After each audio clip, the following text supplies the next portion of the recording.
Hi, I'm Jeff and I'm Apprentice of the Year for Health and Social Care. I decided to do an apprenticeship because my manager had just completed a very similar course, and she was someone I look up to, the way she works and the benefits and the improvement it had made to her professional work experience, and I just thought it'd be a good way for me to improve my skills and development.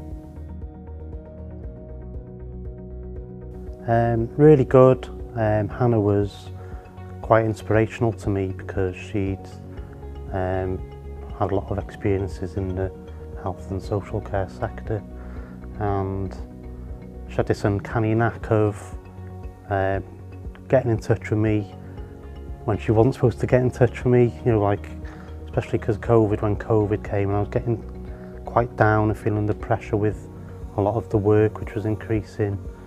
She had this uncanny knack of just calling me out of the blue to make sure I was okay and would give me a pick-me-up.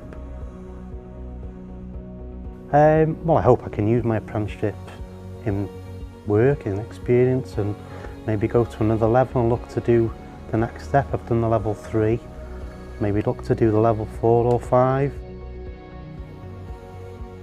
It's been really difficult in a way, not because the work was difficult or it was difficult to do an MVQ, but I started it just before COVID, so then things which were put in place, like the restrictions and the lockdowns, really had an impact. But the biggest sort of plus, it is possible.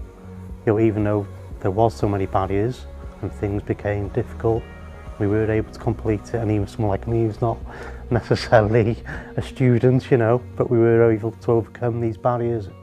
I'd never put anyone off just because there's restrictions or think, oh, you know, what if I start a qualification I can't complete it? There is ways and means around it, and Hannah is so supportive, so definitely encourage anyone to do it, because no matter what life can throw at you, someone like me can complete it, anyone can.